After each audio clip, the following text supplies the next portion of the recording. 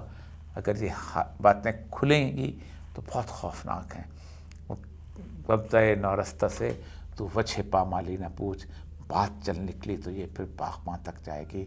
آپ بلوچستان میں جہاں 4 لیویز کے سپاہیوں سے پورا بلوچستان کنٹرول کیا کرتے تھے، علاقہ کنٹرول کیا کرتے تھے، وہاں اب 4,000 40,000 اور 4 لاکھ لوگوں سے کنٹرول نہیں ہو رہا۔ یہ وہ مری ہیں کہ جن مریوں کو لیویز کا سپاہی جب پکڑ کے لاتا تھا تو رستے میں شام ہو جاتی تھی تو ان کو وہاں لٹا کے ان کے ارد گرد دائرہ باندھ دیتا تھا ریت کے لکیر سے، انگلی سے، اور اگر کسی کو رفع حاجت جانی ہوتی تھی وہ کہتا یہ تمہاری جیل ہے، تو کہتا اپنی جیل کھولو، مجھے رفع حاجت کے لیے جانا ہے، اور وہ رفع حاجت۔ اس طرح کے یہ محبت کرنے والے سرنڈرنگ لوگ تھے۔ ان کے ہاتھ میں اسلحہ ایسے کوئی شوق سے اسلحہ نہیں اٹھاتا، کوئی شوق، میں آج بھی کہتا ہوں کوئی شوق سے اسلحہ اٹھاتا۔ میں نے بلوچستان کے چپے چپے میں نوکری کی ہے، کوئی شوق سے اسلحہ نہیں اٹھاتا، کسی کو دشمنی پالنے کا شوق نہیں ہوتا کوئی بھی۔ یہ آپ اگر ان کو دھمکائیں گے، آپ یہاں پنجاب میں بیٹھ کے کہیں گے اور آپ پنجاب کو بتانا چاہتے ہیں وہی زبان کہ نہیں وہ غدار ہیں، اس لیے 1973 کا پنجاب اور تھا۔ انوار اللہ کاکڑ صاحب، آپ کی بات کو شاید ہی کسی نے یقین کیا ہو، آج آپ کو بتانا پڑے گا کہ ایسا کیوں ہوا تھا، اور آپ کو دکھانا پڑے گا کہ وہ مجرم کون ہیں، اور آج آپ کو ان کے سامنے فرد جرم بتانی پڑے گی، اور پھر آپ کو ان کے سامنے ثبوت بتانا پڑے گا۔ یہ کافی نہیں ہے کہ آپ کہہ دیں تم غدار ہو اور قوم مان لے کہ وہ غدار ہے۔ پاکستان کے 22 کروڑ عوام محبت وطن ہیں، انلیس کہ آپ ان کے خلاف کو ثبوت لے کے آئیں۔ وآخر دعوانا الحمدللہ رب العالمین۔